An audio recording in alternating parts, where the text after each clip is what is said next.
Greetings! It's I, Tentus Naravan Dracovin, your Lord and Emperor, here at the Dracovin Empire, and welcome.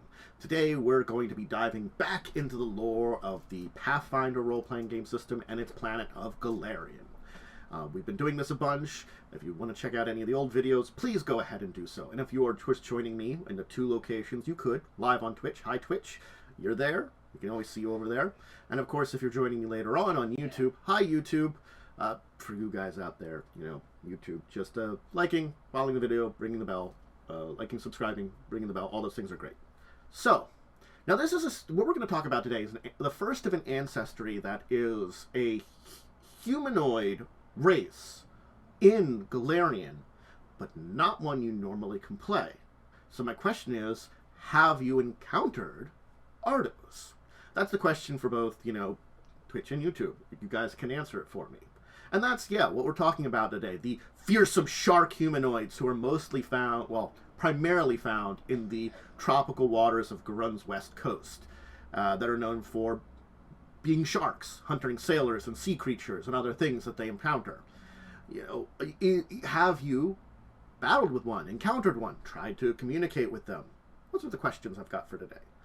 So, as I really like to do at the beginning of these things, I like to talk about the original sources that are for these creatures, where you can find them. And, of course, Ardo pop up primarily to begin with in 2 adventure paths, and then another book that does discuss them.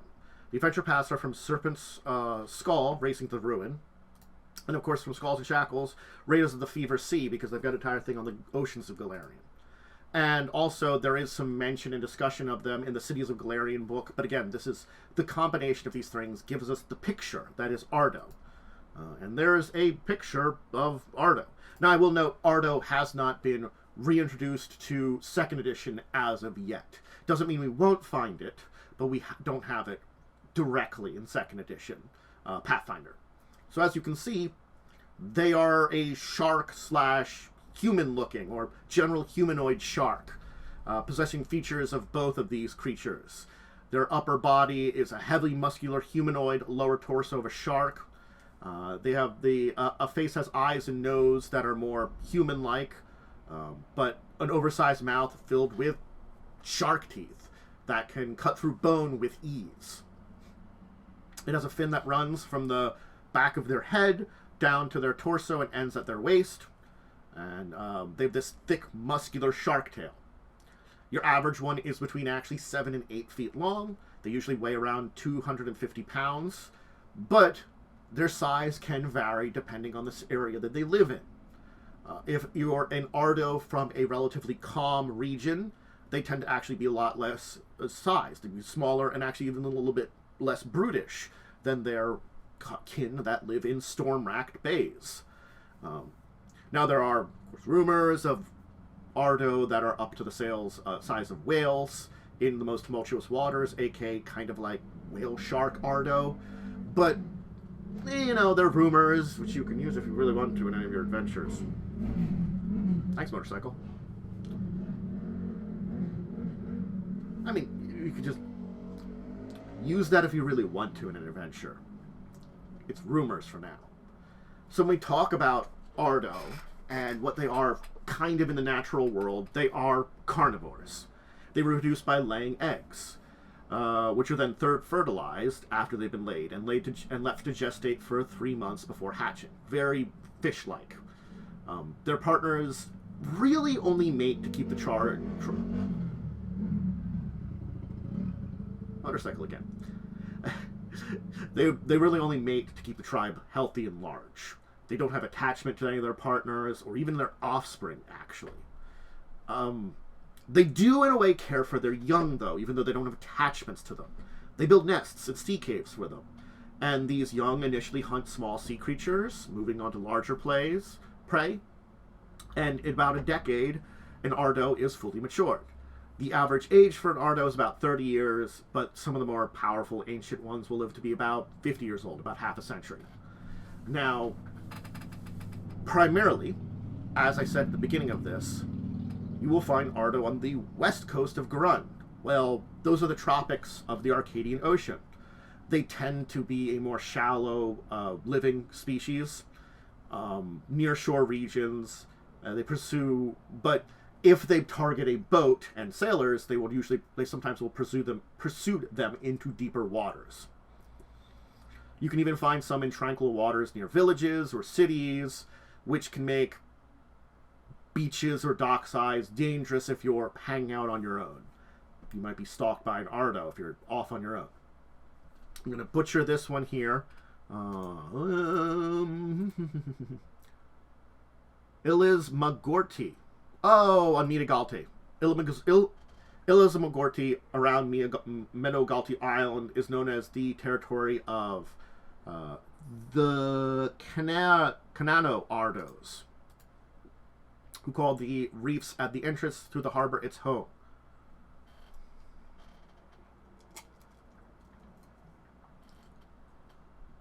They are an interesting folk because depending on if they're hungry or not, they could honestly rescue some sailors nearby there or just eat them.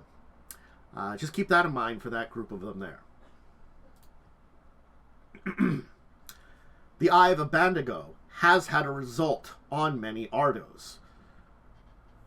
Some have been spotted as further south, down towards the Fever Sea. In fact, there are Ardos in other places in the world other than just here. Tianzi has a violent nation of Ardos that live in the Valashamai Sea, which they refer to the Womb of Storms. They claim to be able to breed storms with the ocean and then throw them across Golarion to harvest sacrifices, whether that's not true or not. Again, it's the stories of these people. Though Ardos will move from this area because, if not, prey gets depleted, or they draw a lot of attention to their various hunts. So Ardo won't, if they build up in an area, they will still spread out eventually. Every Ardo habitat commonly experiences rain, which is one of their most fearsome traits, as, strangely, fury enters an Ardo when it rains. A tropical storm will call them to fly into its bloodthirsty rage, because normally Ardo are very stealthy hunters, but in this primal rage, they just care about their next kill. And rainy seasons in tropical areas are one of the times where different tribes of Ardo will fight each other, battling in storm-racked bays until they're bathed with their blood. The fury that these storms impue into them in this rainy season causes them to clash with each other. Now, let's look at Ardo tribes. They typically live in small tribes. The maximum number you tend to see is about 100 members. Within these tribes, there really isn't a hierarchy, although those who kill impressive prey will gain additional honor and respect. So if you've killed something that's really interesting to kill for the group, yeah, you can kind of be famous within your tribe, respected more. And despite their bloodthirsty nature, unless it's times like those battles, even then, they rarely kill their own kind. So I said, during those tropical rainy seasons, they battle with each other, but killing their own kind, Dong Su, is very rare, because to do so is normally punishable by death. Even those competing tribes. It's conflict. That's very uncommon, except during the rainy period, when a brutal side expresses itself the most. Death is uncommon. Though again, that's more of a time when death would be forgiven a little bit more. Again, because normally, if you kill another member of the tribe, punishable by death. But if these tribes are competing, clashing with each other, battling, then yeah, deaths could occur, but it's not a normal thing. So Ardo do craft unique weapons from bones of large sea creatures, normally whales. When they go on hunts, these weapons are covered in paralyzing venom that they get from pufferfish, which actually has very little effect on Ardo because they've been exposed to it so much. So the pufferfish, it's the nettlefin pufferfish, doesn't have a lot of effect on Ardo, but they can use it as a poison on other things. Now they will occasionally ally with other brutal aquatic races that they share environments with, including Grindylows, Scrags, Sahagwins. Undersea dwellers who don't share their brutal nature are considered enemies usually, like Gilman, Lacoliths, Celesilias, Merfolk. So they get along with others that are more brutal like them, or they can, depending on the environment and situation. But yeah, others that try for more peaceful existences, just they can't get along with. Their animal, brutal nature of the animal within them, of the shark within them, they can't get away from it in a way. So all Ardos do worship Gozera, the neutral nature deity, and most agree that he causes their frenzies. Some speculate that they are that Ardos are Gozera's direct children, and that merging of the sea and sky during the rainstones reminds them of their creation and causes them to go into this primal fury. But regardless, they are worshippers of Gozera. And that's where we end today talking about Ardo. Honestly speaking, again, there is a good chunk of stuff here. And yes, we don't have a way to play an Ardo. I mean, there's probably a way you could adapt older rules to figure out a way in first edition to play an Ardo. They had ways of playing more monstrous species and creatures in 3.5 D&D and 3.0, which Pathfinder first edition has a lot of blood with. So I can't say you couldn't play an Ardo, but certainly when you move on to second edition, unless your GM wants to make a custom race, or if someone's made one out there, I didn't look into custom ancestries for an Ardo. Adaro. I've been saying it wrong the entire time. It's Adaro. Apologies on that one. Adaro. I think I started correctly and this moved into Ardo. Adaro. Regardless, though, they are an interesting group that exists within Golarion, because it's one of those things is in first edition they display them as neutral evil, but I feel they are much more just a neutral creature. Yes, they will hunt and kill things that they find is challenging, and that's one of the ways they prove themselves to their tribes, but they are hunters and killers and don't see other creatures. And yes, the brutality is described on it, but I don't think it's necessarily like brutality the way that we think about it in, a normal society.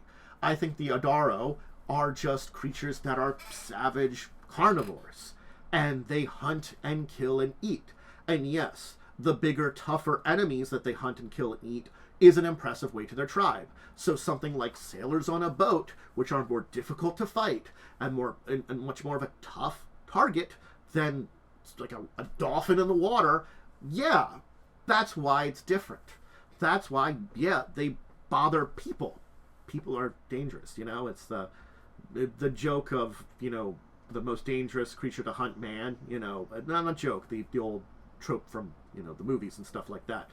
That has come into existence. And yeah, that might kind of hold true to a little like that hunting humanoids on the surface might be a very dangerous prey. Certainly, Pathfinder's a brutal world, but a lot of people have enough technique to at least relatively defend themselves. The brutality of the Pathfinder world does exist, and Ardo are a reflection of it. I feel like, again, we'd walk away from this if we ever do get a second edition version of them, and maybe we would see some advancements in them. But for now, I think they're an interesting group to talk about and to discuss. And yeah, if you want to use them as an antagonist in your game or an obstacle, I'm not against that. They could be an interesting group to have something related to. And it isn't that you couldn't make deals or deal with them. It's just difficult. And we can see that. Like Mediogalti, they don't always eat the sailors that, might fall into the water and stuff. Sometimes they rescue them. And it's that kind of slight coexistence there that shows us there is more to their society than that, and it is they have a society with a set of rules that they abide by. And granted, maybe you're outside of those rules, but it doesn't mean you couldn't show them respect by understanding those. And that might be where you could make some headway with them. Never perfect, but just a little bit. Anyway, I hope you enjoyed today.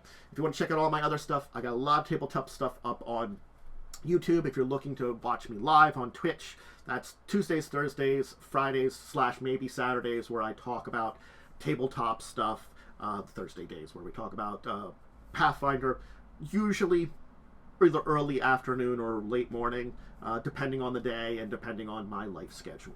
I also have a Pathfinder First Edition live play, Crimson Queen, every Wednesday, 9 p.m. EST, and discussing tabletop discussion, so talk about the tabletop news of the week and more, Saturdays at 6. Please check out all those things if you can join me live or just watch them up on YouTube. I have Discord and Twitter, social media stuff linked down below, twitter.com. And if you want to check those out too, I share cat pics and schedule, mostly. And, updates on, the more updates on life stuff and things that are going on are usually on Discord than Twitter. So, hey. All right, everybody, I'm going to get going. Thank you for joining me. I hope you enjoyed this one. I'll probably do more of these humanoids that are in Golarion to help you establish the world that maybe aren't ones you will play, really. Unless you do something custom. So, but until the next time we talk about humanoid, something else Golarion related, or any other tabletop, I bid you all a deep and wonderful farewell.